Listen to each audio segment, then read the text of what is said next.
Welcome, everybody. Hello and welcome.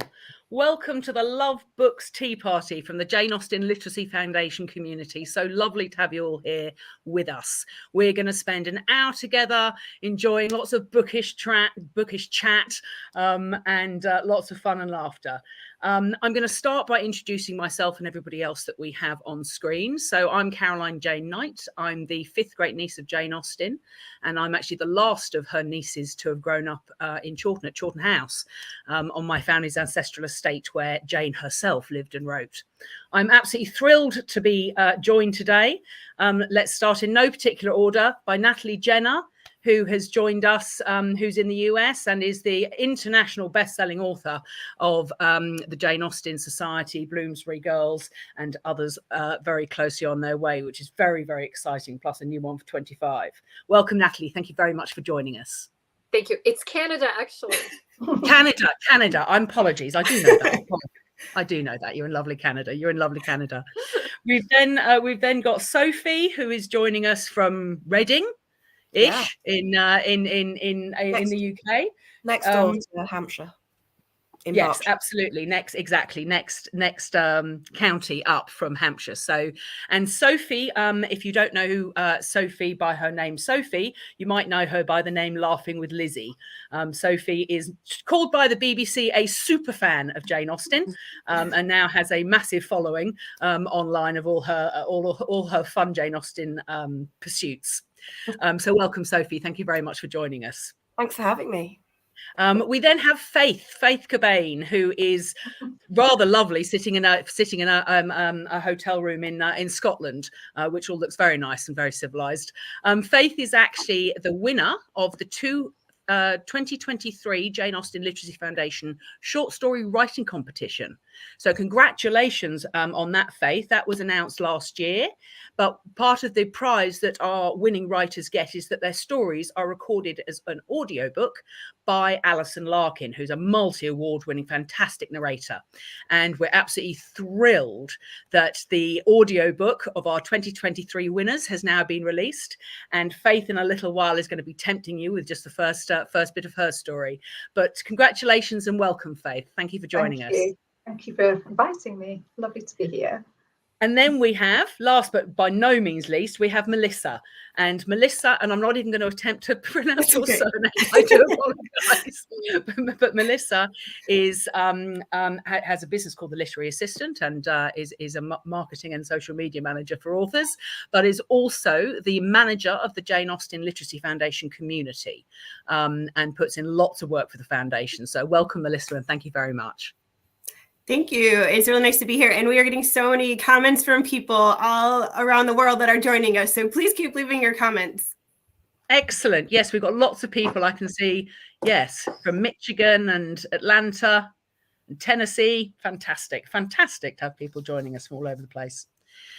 So what I'm going to do is I'm going to start by just telling you all a little bit about the Jane Austen Literacy Foundation community, which is a new initiative that Melissa has been driving. We've been working on together, that really brings together all of the people that know and love the foundation, love reading, love books, but also want to do something for literacy, want to do something for a good cause, and want to be part of an organization and a community that is, yes, great fun for us, and we have a great time as we're doing our events and we're running all our literacy programs. But more importantly, we are actually helping children and adults today in developing communities and in our own communities learn to read and write.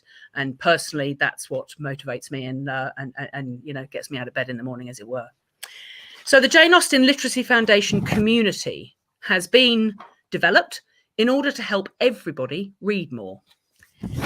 Reading develops the brain, it develops imagination and creativity, it supports good relationships and empathy, it does wonders for mental health. All of those good reasons, as well as just providing hours and hours of enjoyment and entertainment, of course. Many of us, however, and if you're anything like me, actually, whilst I really want to read more, the practicalities of a very busy life make it quite difficult. And it is really hard to keep consistent, frequent sort of reading habits going. And I really struggle with that. Others of you may struggle with knowing what to read and just wish that you could get some inspiration, some great recommendations of a good book. And I think all of us, you know, like being part of a community, and maybe you already love to read, but you just want to share that love of reading with other like-minded, like-minded people, as I said, and enjoy discussing books and talking about them as well as reading them. So all of the activities of the Jane Austen Literacy Foundation community have been designed to help us read more. And you can join the community for free and enjoy some of our activities, or you can subscribe for $5 or $10. That's US dollars I'm talking in at the moment. You can subscribe for $5 a month or $10 a month to get different levels of access to different events and content and prizes and all sorts of things. You can find out about our community really easy on our website in the Our Community page, which you'll just find on our menu. That's quite straightforward, and you'll find out more information about it there. But we do have a rich calendar of events at the community that includes, if you join the community, then you get exclusive access to a private Facebook group, which includes other members of my family as well as me. So there's, you know, the whole family is sort of starting to get involved and want to be part of this community. So you'll get exclusive access to working with us and talking with us and the ambassadors to not only enjoy books, but as I said, also support literacy projects, which is really important to all of us. We also have twice weekly time to read sessions, which are live stream sessions where you pick your own book, you find a quiet corner and you read for an hour. So we're all reading our own books. It's just making an hour or 2 hours a week. It runs for 2 hours a week. We're actually being a little bit more deliberate about the time we spend reading. And that's going to help us, you know, create those more regular reading habits. We have fun monthly reading challenges that are designed to help you finish books, designed to help you read more and get to the end. Because again, if you're anything like me, there's just far too many books that get started and then never quite get finished because I put them down for too long, and it's, you know, it's just too difficult to finish them. So those reading challenges are designed with the time to read session to really help you get over the line and finish those books and read more books. We also have a book club. You can join the book club where there'll be a monthly, and you'll get a chance to vote on the monthly reading pick. There'll be discussions about it. There'll be author events. But that's a way, you know, a really good way of getting great recommendations for books, as I said, and actually reading along with other people and then having fun discussions. And then there'll be lots of other fun events just like this one with various authors, members of Jane's family, of my family, experts on different things. I think we've got someone that's going to come and do something with us on Regency costume as an example, or fashion, shall I say. You know, it'll be sort of different experts and things like that. We've got prizes, giveaways, and so much more going through the community. So as I said, I really hope that you check it out at janeaustenlf.org. And then it's the community page. And as I said, all the details, that gives you more information and how to sign up on there. So I think that's probably enough about the community in terms of what it does. It is a place that, you know, it is for readers, no matter how experienced or how, you know, how much you love reading or how much you want to read more. And it's not just about fiction, it's non-fiction as well. So it's for all readers. And Melissa is the driving force behind the community. Thank you very much, Melissa, and we'll be managing that. Absolutely. Excellent. Excellent. So to our event today. So we do have a giveaway today, which is, I don't know, a lot of you will be aware that at the Jane Austen Literacy Foundation, we have a book plate shop. And book plates they were a traditional way of marking the ownership of books in Jane Austen time, when books were expensive and really precious and often lent, because you couldn't just order one off Amazon at a few pounds. That wasn't an option. So people would borrow books from each other, and because they were so precious and so expensive, it was important that the ownership of them was marked. So it was a traditional thing for the owner of a book to have their own individual sort of label, if you like, that would often carry their coat of arms and their name, and they would paste it into the front of a book to show the ownership. And at Chawton House, the family library, which would have been the same library that Jane was looking at, a lot of our family books have book plates in the front of them that tell you which family member put them in. And it's fascinating. It gives such an insight into these people's personalities from the books that they chose and from the design of their book plates. So we decided, well, as soon as we launched the foundation many years ago, that we wanted to give everybody the chance to have their own personalised book plate so that you can label your favourite books. And that's in the book plate shop on the Jane Austen Literacy Foundation website. But we are, for this event, anybody that makes a comment, and keep the comments coming, there's lots coming in. Anyone that makes a comment, you're all going to go into a prize draw, and then we'll pick 3 people. It's anyone that makes a comment by the end of today, because I know that some people will watch this later.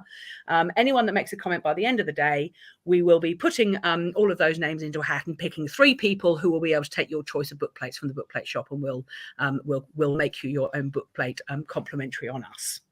So as I said, keep those comments going. Now, that's probably enough of me talking. This isn't, you don't want to listen to me talking all day.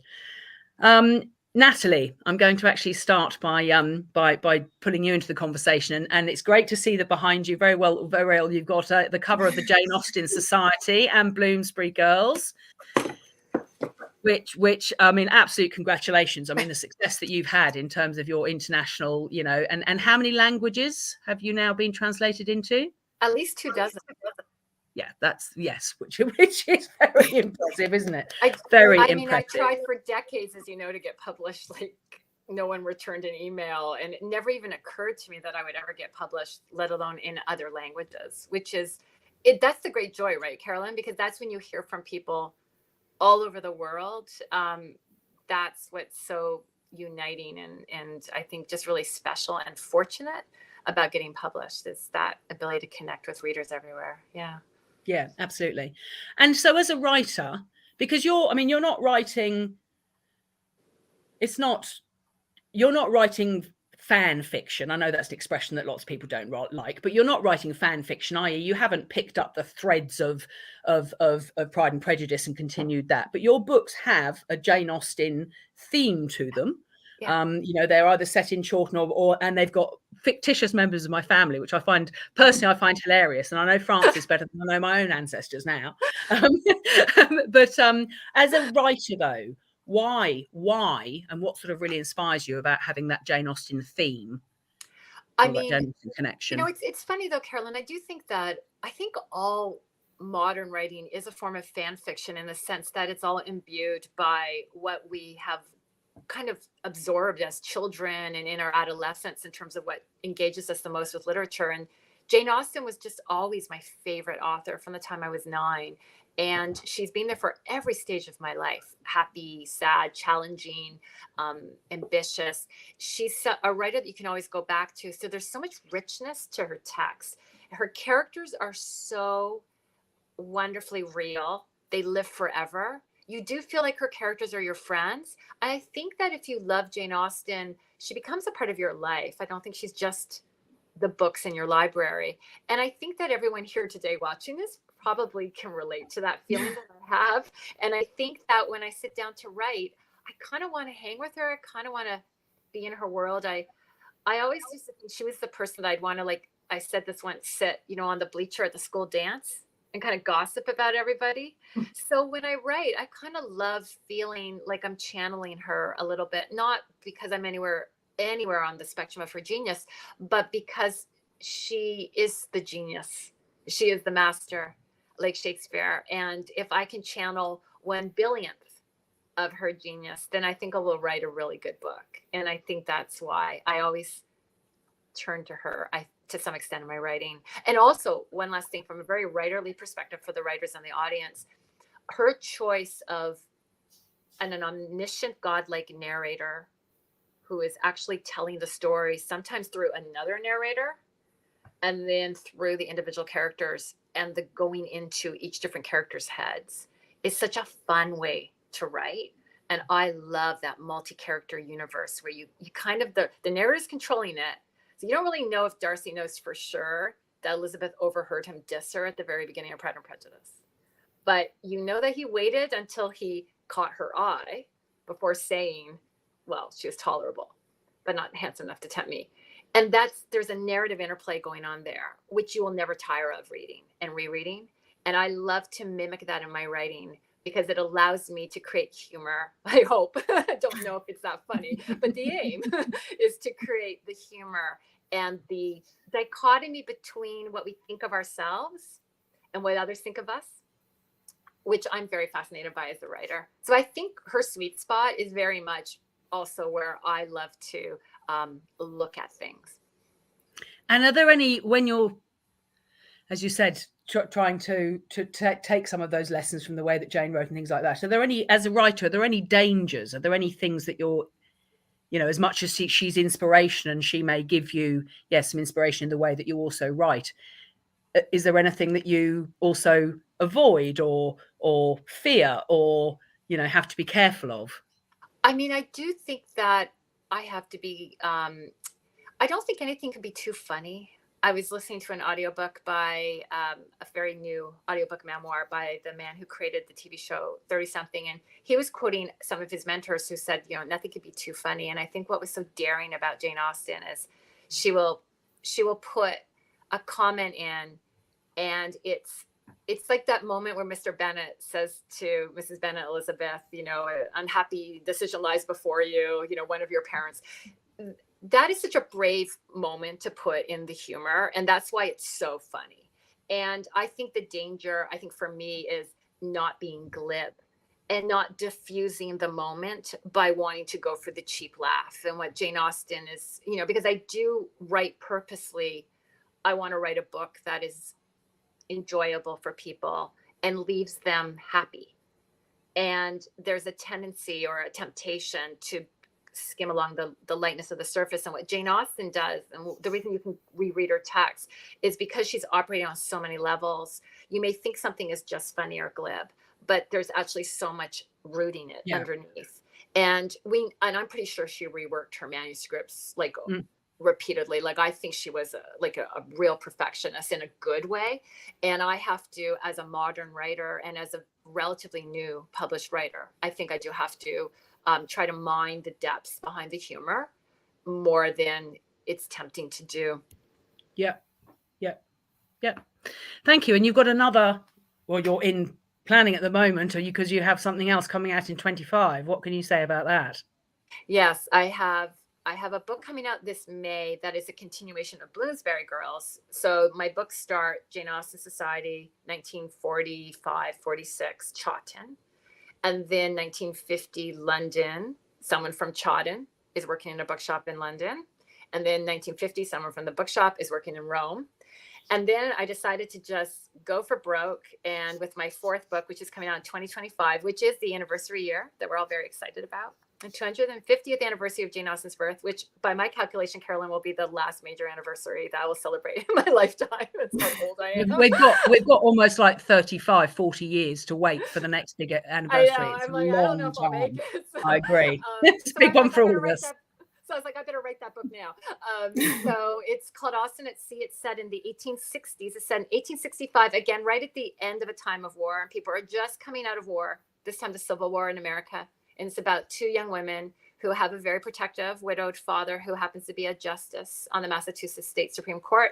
And he belongs to a judicial reading circle that is parsing the Jane Austen texts. And those, so the scoop for everybody watching is that all the books except one will actually be analyzed in the form of a chapter-long book club discussion between the 7 judges. And I'm a former lawyer, so I had a lot of fun with this because lawyers love Jane Austen, and I love why lawyers love Jane Austen. So, but meanwhile, these two young women have started a correspondence with one of your ancestors, Sir Francis Austen, Jane Austen's oldest, last surviving sibling, at 91 in 1865, and he will pass away that summer. And they started correspondence with him based on a real life correspondence in 1848 between the two daughters of the president of Harvard with Sir Francis. And I took that as my model for my plot. They write to him. He invites them over. He invites 2 young men who are rare book dealers from Philadelphia over at the same time. And they all get on a boat called the SS China. And in real life, Louisa May Alcott caught that boat to travel as a companion to someone. And so she becomes a major character in that section of the book. And yeah, it's got a literary treasure hunt, and I yet again portray your family. Which, as I said, I feel I know France is closer than I actually know. Yes, my real ancestors of that time. Well, I'm sure it's going to be one of the biggest sellers of 25. I'm sure there's no doubt at all. It's going to be a great book. And Sophie, I can see you, poor thing, coughing away there, just getting over tonsillitis. So you're all right to chat. Yeah. Hopefully that's the coughing for now. Yeah, sorry. Excuse me. So being called by the BBC, the Jane Austen superfan, that's an accolade. So why is Jane Austen such a big and important part of your life? Well, I think it's sort of something you referred to when you were talking about how reading is so important for mental health. I think for me, I suffered from a lot of health issues, which I continue to suffer to from this day, something called fibromyalgia, which I know many other Austen fans also suffer from. And there's a couple of others, long COVID as well at the moment. And so from when I was, just starting reading her till present day, she became such an escape from the modern day, the real life, which often was a bit just full of medical appointments and rubbish things like that. And I think as a result, I threw myself so fully into the world, as well as the fact that reading it just spoke to me like on a level I couldn't have imagined. And my first one being Pride and Prejudice, I just felt so connected to the character of Lizzie Bennet, hence my Laughing with Lizzie. And she was my my sort of persona for a long time, even before I actually revealed the person behind like my blog back when I was 16, when it all started. And so I think that's why I just threw myself so fully into it, because I needed to, as well as the fact that I wanted to, and I loved it. And that's definitely resonates with so many people that I've chatted to. And even going back to like, the soldiers in the trenches reading Emma, like it's clearly a very common thing. And that Jane Austen just really can be just a balm to people's souls, I think. Absolutely. When I do 2018, 2019, I would have probably spoken 100 times, did 100 events over 2 years before the pandemic. And after the events, you have book signing, people sort of queue up and want you to sign the book and have a chat. And I honestly think that at about 50% of the events I did, somebody would burst into tears talking to me. And that's nothing, that's not me. It's because, and when I would talk to those people, their stories were always the same, always of the same theme. And it would always be that in their teenage years or early 20s, but teenage years, something happened. They were sick, their parents got divorced, somebody meaningful died, something happened in their life. And somehow a copy of Jane Austen ended up in their hands. Sometimes it's actually aunt gave it to them and said, you need to read this now. This is the time, Other times it was just serendipity, it just happened that, and as you said, and the comfort that Jane gave them and the escapism and the comfort and the warm, safe hug that she gave them is so strong that 50 years later, she is still in there. And I always think of it like we all have friendship groups, don't we? We all have our real close one, which is, if we're lucky, we've got 5 people. If we're lucky, we've got 5 people in that closest set. And for those people, and for a lot of people, Jane Austen's one of those. Well, she's not on. And well, I wear it with me. And exactly. And it really is something, as you said, that actually the comfort that she can give people. Absolutely. And similarly, Natalie, I know, and I hope you don't mind me saying that obviously the Jane Austen Society came out of you visiting Chawton because your husband had been diagnosed with very much terminal illness, and he was given 2 to 3 years of life. And I mean, when you get that message and you've got a 14-year-old and you're in your 40s, and I'm like, oh my gosh. And, fortunately he's on a phase 3 drug trial, like 900 people in the world, and his lung disease has sort of kind of slowed down. So, you find a very difficult way, sorry to break in, but you find a very difficult way to find hope. And I think that's the engine behind Jane Austen's stories, is that being true to yourself and what you need and how to be in this world, and being proud of the way that you are in this world in and of itself can give you hope. And she was the only one I could read when I was in the depths of despair. Well, as well as the health issues I have myself as well, when I was 13, 14, I nearly lost my sister to a serious illness as well. So, and again, Austen was there, and I didn't want to be Sophie. I wanted to be Lizzie Bennet, and she was there at a very important time. So yeah, it's. And what prompted you to write? Because you've done Be More Jane. I have. Be More and Jane. What prompted Be More Jane, and what's the other one called? Be Your Own Heroine. Be Your Own Heroine. Yeah, and what prompted you to write those? Well, I was asked. I was very, very lucky. Because as you've mentioned, I starred in a BBC documentary back in 2017 called My Friend Jane, which was, it was a fantastic year. 2017, it was the bicentennial year.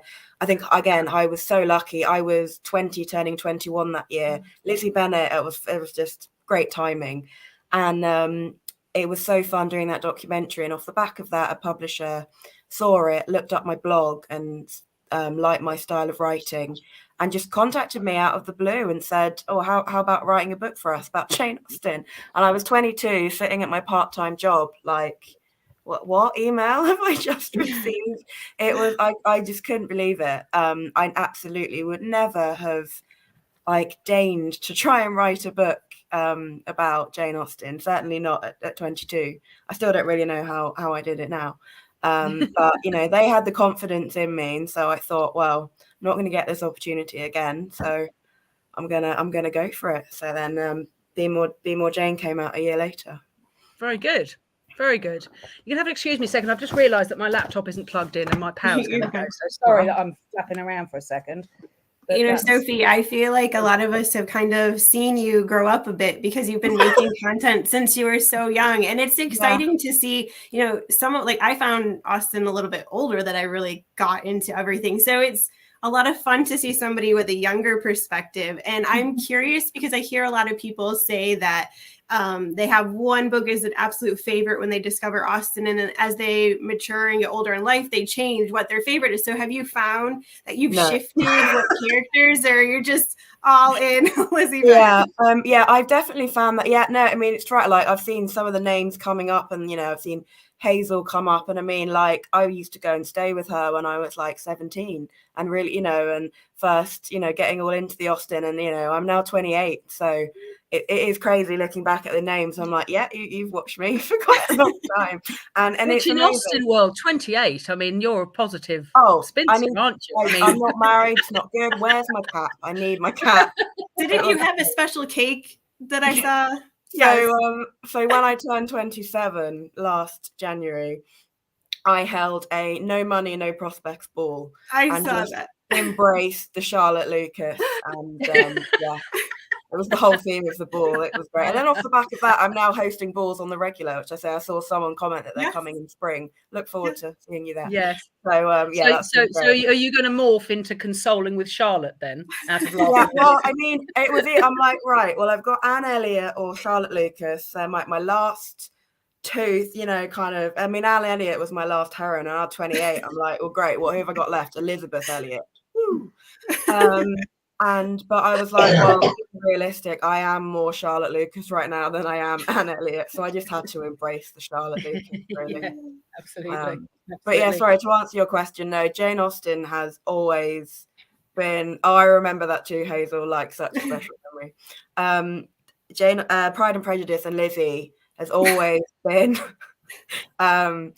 my favorite, and I can't see it changing. But I hear so many times people saying that was Persuasion as you get older, and then Persuasion when they get older. Hey, who knows? Maybe there's still time. But at the moment, me and Lizzie, she's just like this. I feel like it's a rite of passage when people are like, oh, you'll get older and you'll understand Persuasion. You'll get there one day. Well, we'll see. You're absolutely right. Maybe I've got time. Personally, I'm not saying I didn't like it, but when I first read Persuasion, in my probably late teens, late teens, it was kind of, it's a nice book, it's all right, but I didn't get it at all in the way that I do now. at all. Yeah, it's definitely a very common theme. Like, Yes, and whenever I like absolutely. do a poll on like my Instagram and things, it's, you know, it's P and Persuasion are right up there. And if I then go and ask, did Pride and Prejudice used to be your favorite? Everyone's like, yeah, no, it's Persuasion. So yeah, it's really interesting. I find that really interesting. And Emma is either like right up there or right at the bottom. Love or hate it. People with Emma tend to be absolutely love or hate it. I love it. Yes. I love Emma. Yes. And Faith Cobaine. So Faith, as I said, is the winner of the 2023 writing competition for the Jane Austen Literacy Foundation. And Faith, what made you enter the competition? Well, I've been writing on and off for many years, and the older I've got, the more I think I'm more conscious of the lack of time left, which sounds a bit depressing, but it's also quite motivating. And so last year I thought, right, I'm really going to go for it. I'm going to dedicate and be more disciplined with writing, and I'm going to enter competitions and just really push. And I'd seen the Foundation's prize competition. I thought that sounds really interesting, and I really liked how there was a theme. So it was the wonder of words, which kind of just helped me guide, almost like a stabilizer, into giving me some ideas for the kind of theme of the story. So I thought, I didn't have any thoughts at all that I'd get anywhere. And so, yeah, I entered it and thought, it just sounds like a really unique and a competition and sort of supporting really good cause. And it's not like there was prize money. I wasn't doing it for that. I just thought it was a really wholesome project to support. And so when I got the email, I was actually working in Maastricht, and I was sort of getting up early to get ready to work, and I got this email. I thought, what? And I thought this must be spam, because it was like written in like block capitals, promising me something or something about a publication. I thought, no, that must be spam. And then I read it, and I thought, oh goodness, wow! And I was really excited. So yes, thank you for. And was that the email to let you know that you were one of the finalists? Yes. Oh wow! And it was about like a contract, like a publishing contract, giving you the rights for the story. To then make it into an audiobook. Absolutely, we have to get obviously from the winning writers. Of course, we have to get them to sign us the rights to then produce the audiobook. Yeah. Yes. Yes. And then Faith actually came to, because we actually announce the winner every year. Every year we have an annual event at Chawton House called it's a Regency picnic, which is part of Jane Austen Regency Week, but it is the foundation's sort of annual, lots and lots and lots of people gather in Chawton, and we actually announce the winner of our competition there every year.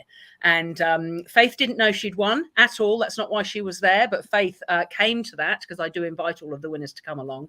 So was actually there when we announced live who the winner was, in the big crowd of picnickers.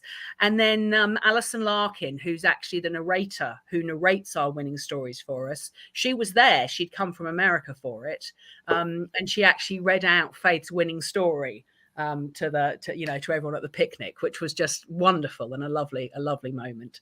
Now the writing competition isn't, we're not actually, whilst of course we're all incredibly inspired by Jane Austen and we love Jane Austen, we don't restrict ourselves to just Jane Austen books and just Jane Austen themed work.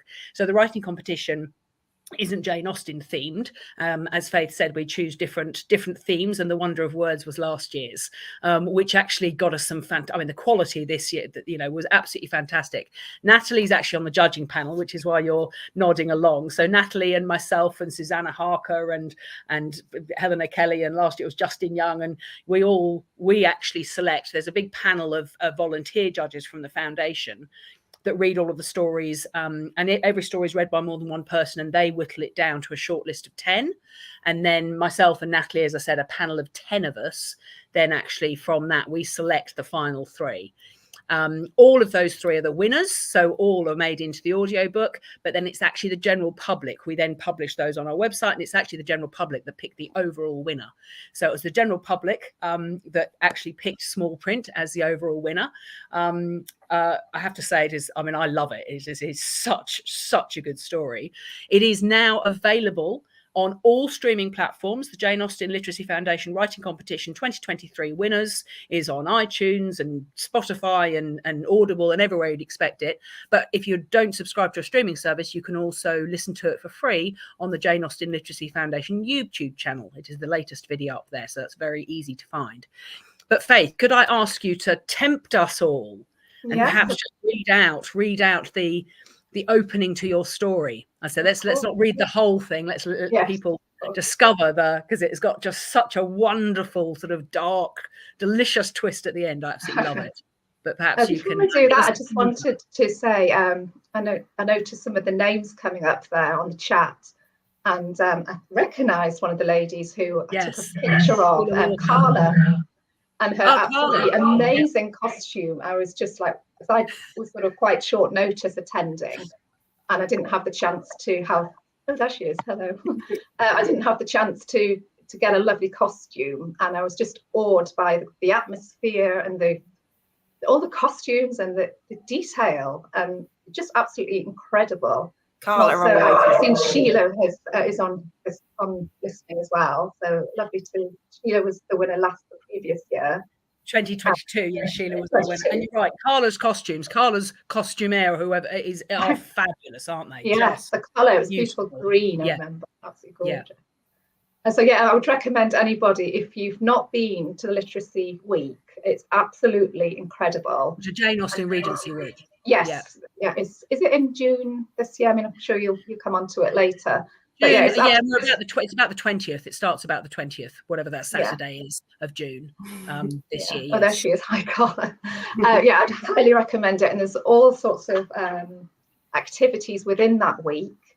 But the picnic was it was incredible, going along, not knowing the result. And then Alison reading it out was like, I kind of felt disassociated with it, almost like, that's not my story, I didn't write that.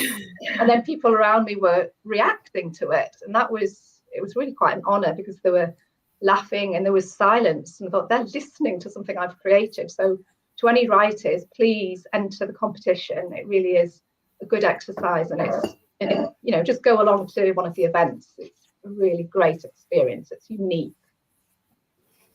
So anyway, I apologise in advance, because I've got a bit of a cold and this hacking cough creeps in occasionally. So I'm just going to take a sip of water, and if I have to stop, I apologise, because as you can hear, I'm a bit croaky. But I think we've all got some kind of lurgy.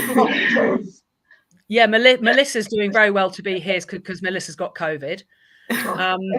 Sophie has got tonsillitis, and yes, you've been sick as well. So we're very grateful that you've all battled through and are here. Good job for mute buttons, Lizzie. Okay, so I'm just going to read the sort of opening few scenes of small print, and then for those who have not read or listened to it, then you can seek it out thereafter, along with the other two wonderful winning stories. Excuse me, just go that way. Okay. Small print. The package was pushed through the letterbox 2 days after Nina ordered it. Since working from home, she was addicted to online shopping, especially since breaking up with Steve. At the beginning of their relationship, she'd ordered new lingerie of the upmarket variety, designed to excite, entice, to be removed by another person's hands or teeth. She imagined how Steve would react if he were able to see her latest purchase. Well, it was nothing to do with him now. The package was thin and soft, wrapped in a pink polythene bag. The contents were protected by layers of tissue paper, secured by a pretty sticker with a lily on it. Inside, the garment was folded expertly, and as she unfurled it, the fabric was soft and buttery. She held it up to herself and detected a hint of perfume. Joy flushed through her. It reminded her of being 11, when she found one of Zoe's bras tangled up with her vests in the laundry basket. She'd taken her sister's bra into the bathroom and tried it on over her flat chest, making her feel older than she was. Zoe lived nearby, and was aware of Nina's shopping habit, having noticed her new top or skirt or different cushions on the sofa each time she visited. You should always wash new clothes before wearing them, Zoe advised, especially as you buy off that website. It's not always secondhand, you know, Nina defended. In fact, a lot of stuff is actually new, brand new, sometimes just without tags. Exactly, something amiss. Zoe rolled her eyes. You never know where it's been, who's selling it, or why. Nina nodded, but didn't agree. It was gratifying to have things delivered directly to her door, adding cheer to her solo working days, to her long, solitary evenings. Washing new clothes seemed wasteful when they hadn't been worn. As she prepared her notes for a team call, the fragrance from the new garment was overwhelming, despite it being at the far side of the room, draped over a chair. She would wash it after all, on a quick, cool cycle all of its own. The label had been cut out, and Nina remembered the description. We specialise in end-of-line ladies' intimate garments. Please note, we are required by law to remove labels bearing high street names who cannot be held responsible for the quality and performance of these products. You won't be able to exchange this item. No refunds, no returns. These products are sometimes known as seconds, but we like to say lasts. The last chance for you to enjoy these beautiful garments. Thank you. Thank you very much. And as I said, I honestly can't recommend enough that people get on and listen to it, and listen to the audio recording, and listen to the end of the story, because it is a fabulous one. It really is, and a very, very deserved winner. And I have to say, Alison actually sent me a note after she'd recorded it and said how much she really, really liked it. She enjoyed narrating it very much. Brilliant. And isn't it, I know exactly what you mean, because Alison narrated my book, Jane and Me, My Austen Heritage, and she was when she did it, she was sending it to me actually in chapters as she was doing it every day. So I was waking up, obviously we're in different time zones, and every morning I was waking up and there would be the next chapter. So I'd listen to it.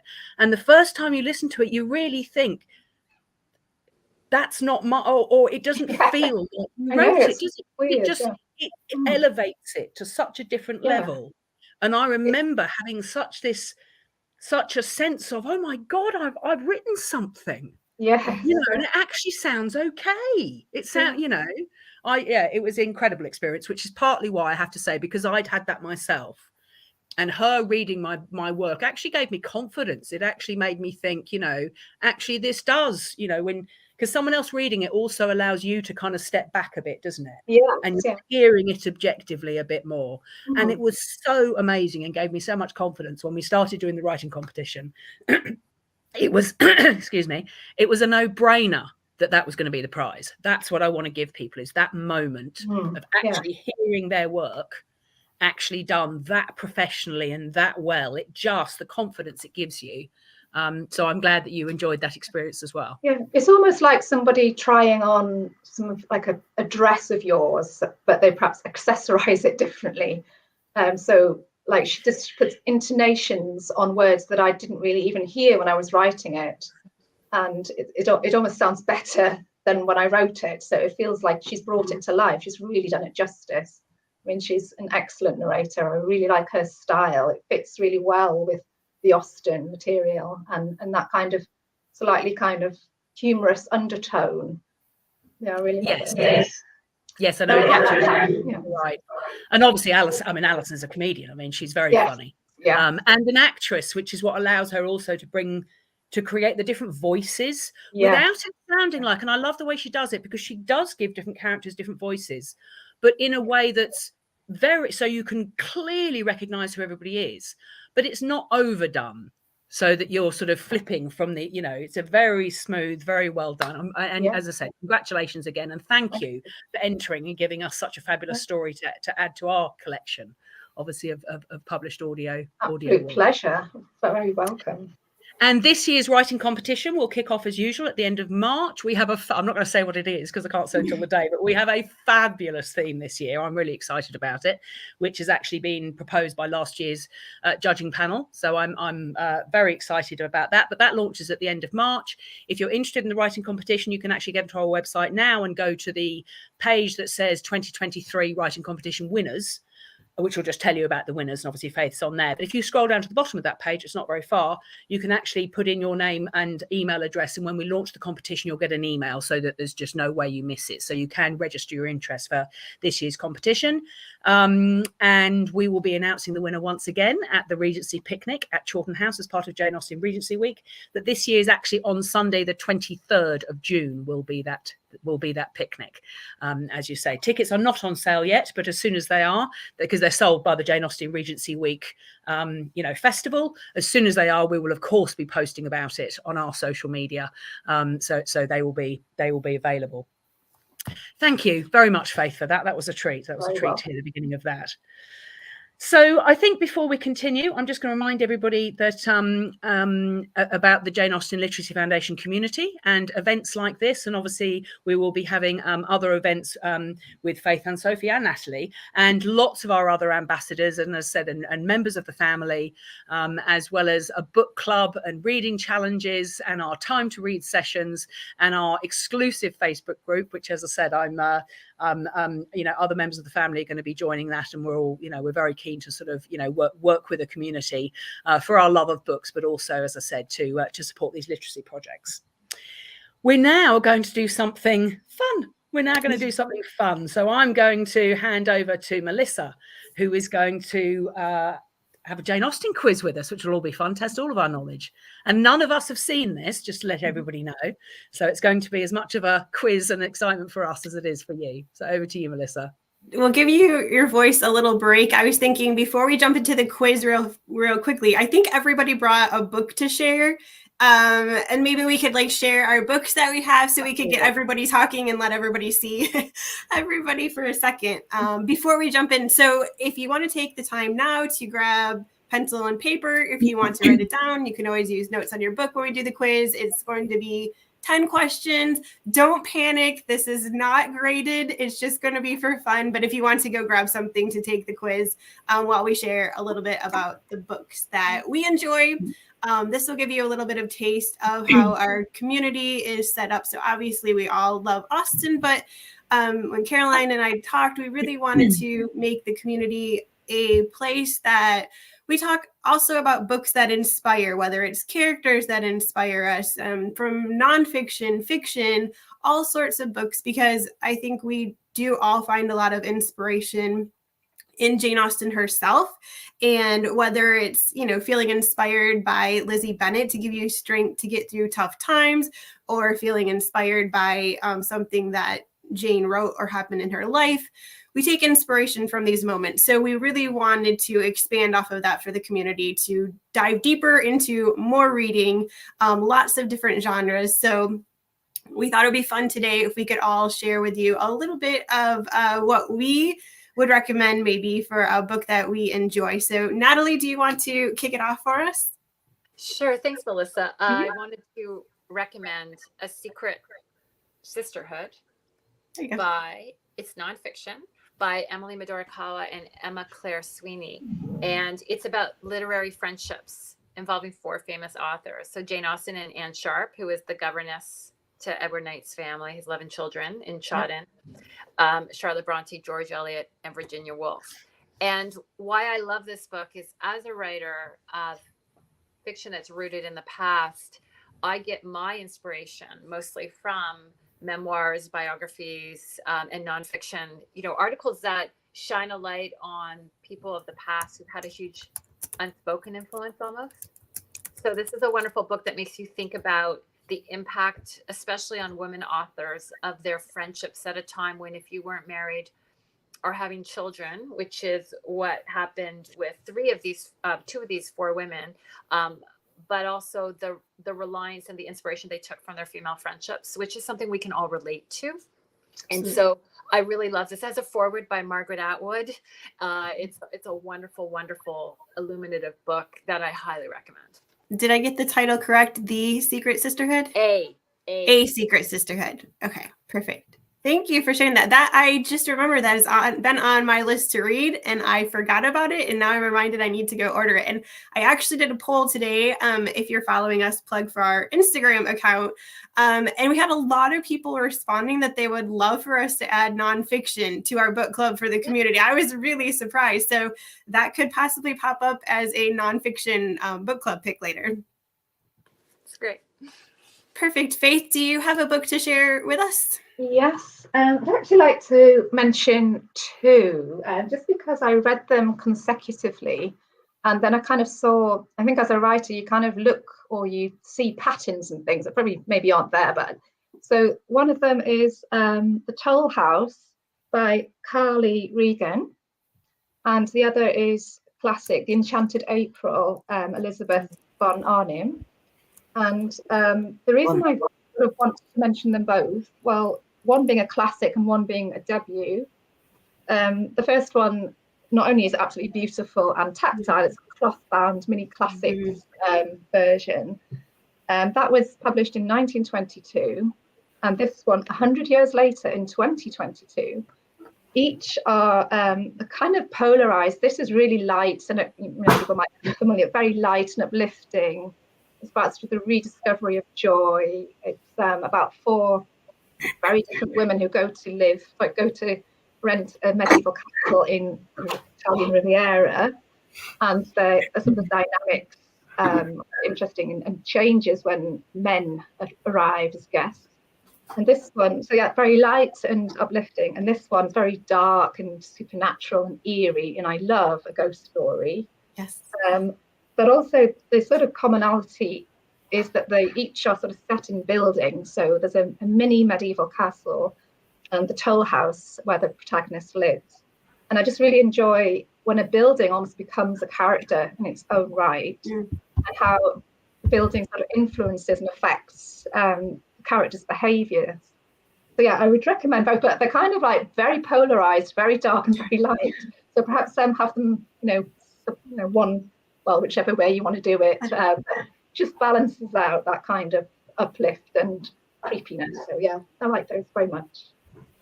Perfect recommendations for anyone that's a mood reader. I always love to have different options on the shelf because you never know what you're going to feel like on a certain day. Sophie, do you want to give us your recommendation? Yeah, so my recommendation is a book called Edenbrook by Julianne Donaldson. And it was one I read quite a number of years ago, but I still return to it on a regular basis. It's, I think, when you come to the end of, everything Austen you can, and you're like, well, what do I read now? That's what you read now, because it's just another fantastic Regency romance. She's got another one called Blackmore as well, which also is brilliant.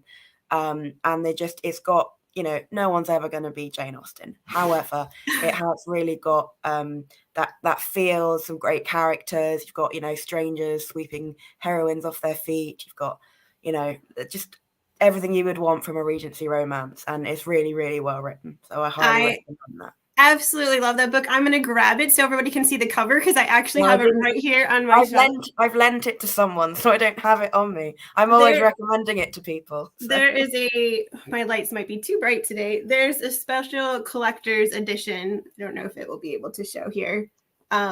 But it's has that Austen-y feel even to the way that the book is done. It's gorgeous. I would highly recommend, like Sophie said, if you enjoy Austen, it's a little bit more accessible of a read, I would say. Yeah. If you're scared to jump into Austen all the way, which we did have a comment that I wanted to jump back to really quickly. There is no bad age to discover Austen whatsoever. We love when people are discovering Jane Austen for the first time to read her books. Natalie, I'm going to throw this question to you really quickly.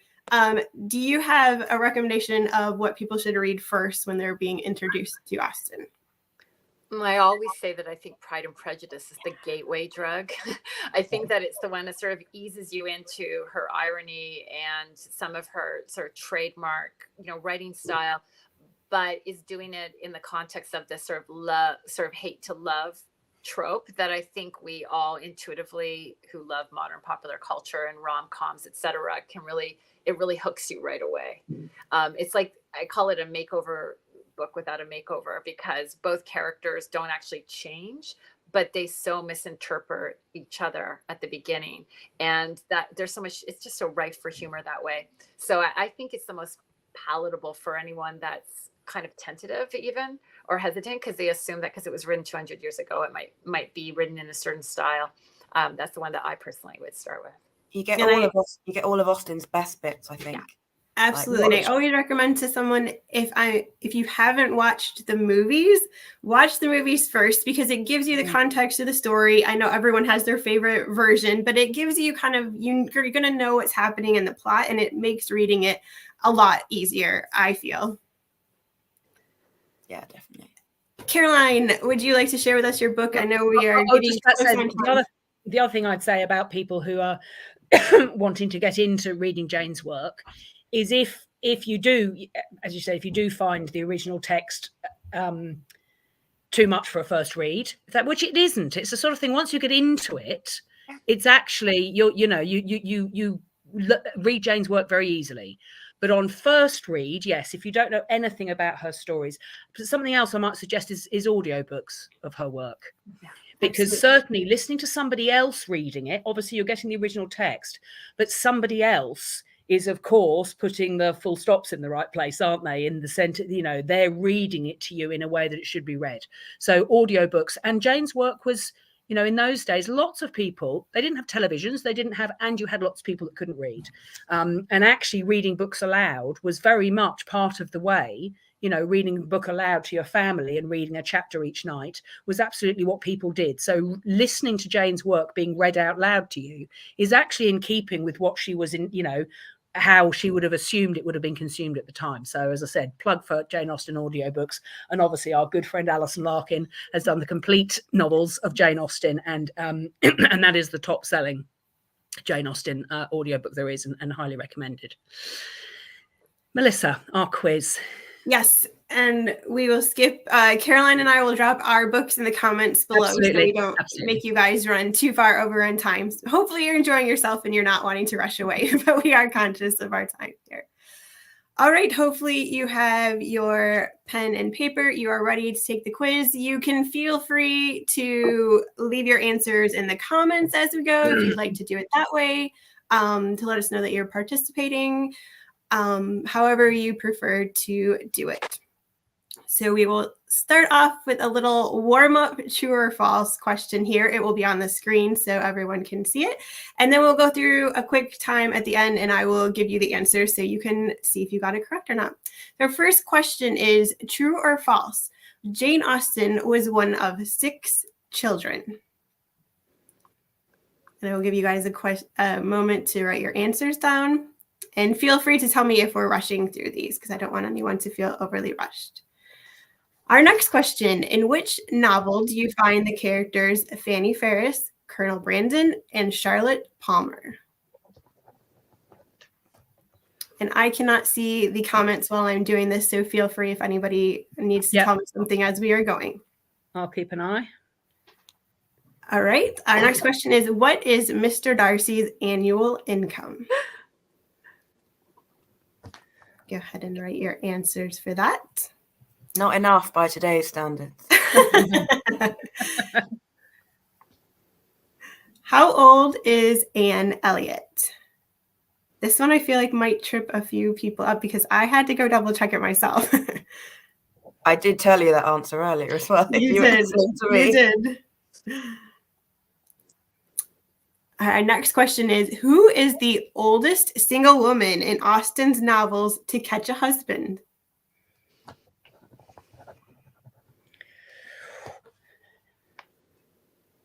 And so you mean of any character? You don't just necessarily mean the lead characters, do you? Correct. You mean in any of her novels? Any characters in any of her novels.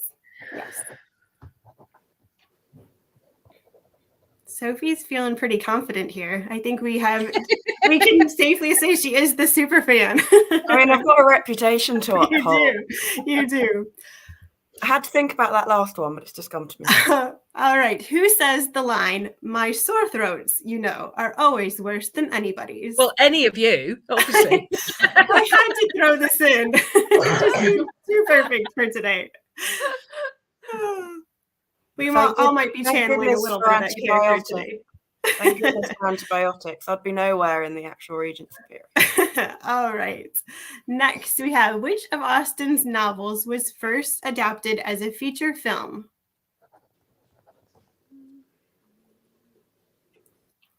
I just find it so fascinating that they're still making so many adaptations. How many years later? It thrills me. All right, we have Austen completed just over 11 chapters of what would become known as Sanditon. What is the title she originally gave this story?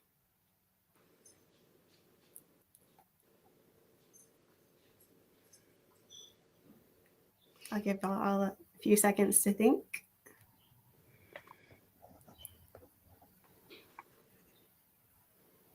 All right, our next question. What play is being performed in the novel Mansfield Park? I will give you multiple choice for this one. So we have A, Hamlet, B, Springtime, C, Lover's Vows, or D, Lucky Night.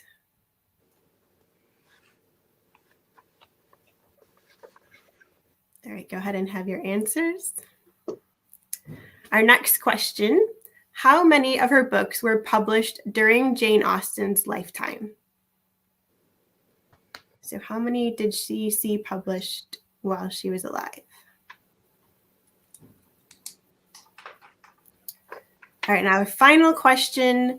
What is the missing word in the opening line of Pride and Prejudice? It is a truth universally that a single man in possession of a good fortune must be in want of a wife. All right, if everybody has their answers, we will go back to our top here. I'll put the questions on the screen.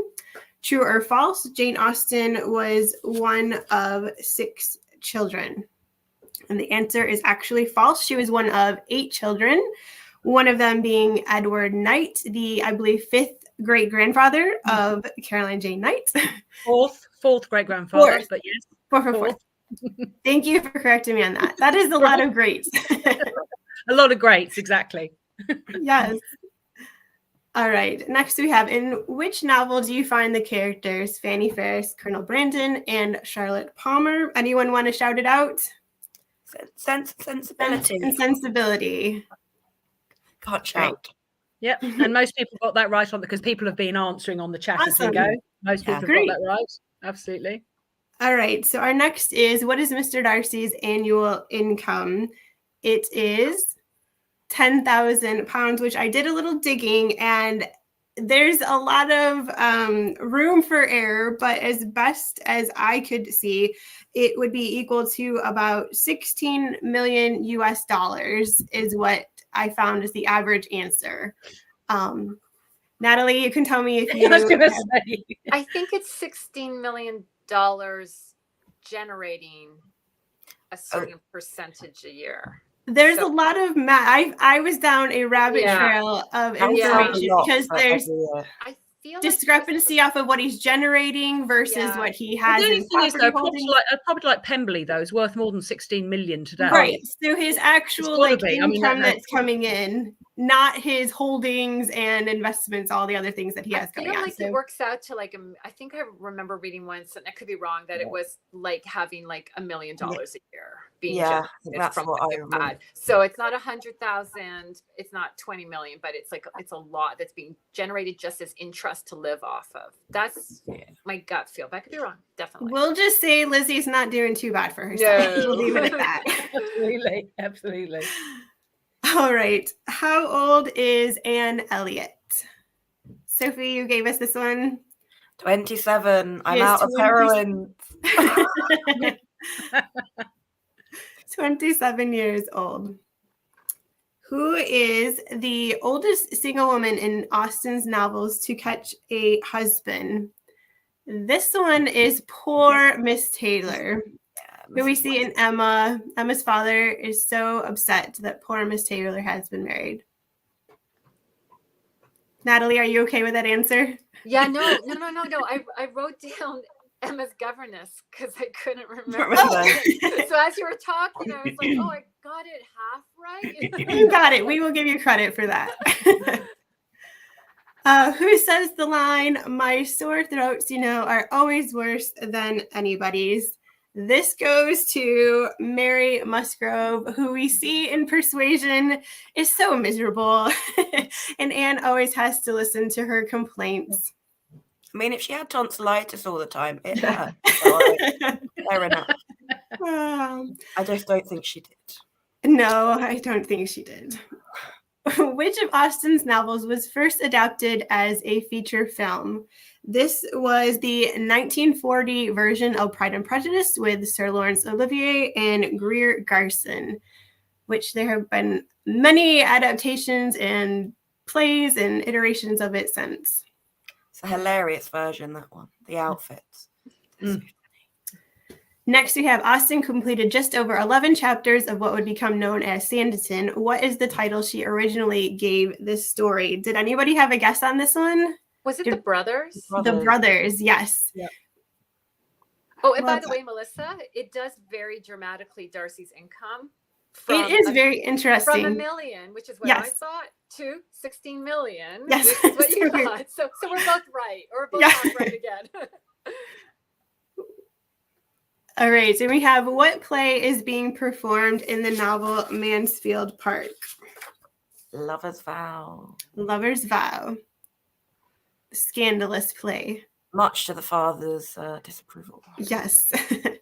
How many of her books were published during Jane Austen's lifetime? 4. We have 4 of her books being published, and then I believe it was Northanger Abbey and Persuasion that was first. And last but not least, our missing word of the opening line of Pride and Prejudice. We can all say it together. It is a truth universally acknowledged that a single man in possession of a good fortune must be in want of a wife. I hope you all had fun with our trivia, and Caroline, I will hand it back to you. Excellent. Thank you, Melissa. Thank you. That was that. Yeah, it's always fun, and you're always sitting there thinking, "Gosh, I hope I know them all." But thankfully, that was good. Thank you very much. Thank you very much for doing that and for entertaining us. Right. So we are pretty much at the end of our time. I would just like to finish by sincerely thanking Natalie, Sophie, Faith and Melissa, of course, for joining us today for our Love Books tea party. We've all been sipping our tea, or I've got coffee, I have to confess, as we've been going along, and I hope that you all enjoyed it too. Just a couple of reminders. So the Winning Stories 2023 audiobook, of which Faith is the winning story, as I said, is available on about 50 different streaming platforms, but also you can get it free on our YouTube channel. And you can find out, as I said, if you're interested in this year's writing competition, do pre-register if you like on our website on the writing competition page, and then we'll let you know about this year's competition. We've obviously been here talking about our love of books and our desire to do something for literacy today and to help children and adults today who can't read, get that chance. That's what the Jane Austen Literacy Foundation is about, and that's what the Jane Austen Literacy Foundation community is about. And it provides us with a much easier way of connecting together and enjoying sessions like this and enjoying books together and really getting some inspiration together. You can find out more about our community on the community page of our website, and our website is either janeaustenliteracyfoundation.org, or if that's too much to type, you can type janeaustenlf.org and it will get you to exactly the same place. And as I say, we do really hope that as many of you as possible join the community and not only hopefully have some fun and get to read more, which is the point, but as I said, it'll also help us support literacy projects today. Thank you, everybody who has joined us. It's lovely to see so many people here and commenting. As I said, anybody, because of course this is now a video and I know that there's quite a few people. It is actually, it's just gone 8 o'clock in the morning here in Australia, so it's quite early here. So I know that there's quite a lot of people that will watch this later today. So anybody that makes a comment today will go into that drawer, as I said, to receive a complimentary book plate of your choice from the Jane Austen Literacy Foundation. We'd also like to offer, sorry, Melissa, were you going to jump in? I was going to pop in and just say that in the community, we will also be having a giveaway of Caroline's book, Jane and Me, the audiobook version, so that we can send it to anyone, no matter where you are located. So anyone that joins the paid versions of the community by the end of this month will be entered into that giveaway drawing as well. Well, I have to say, I'm going to up the ante there and say that anybody that joins one of the pay, you know, that subscribes basically, which is either $5 a month or $10 a month, and as I said, and that money directly helps the literacy projects. Anyone that subscribes this month, you can all have a copy of the audiobook as a download. That's no problem at all. I think we'd like to give it a boost. Excellent. So thank you very much, everybody. Thank you for listening and joining in. Thank you, guests, for joining us, and we look forward to seeing you very, very soon. Thank you very much. Bye-bye.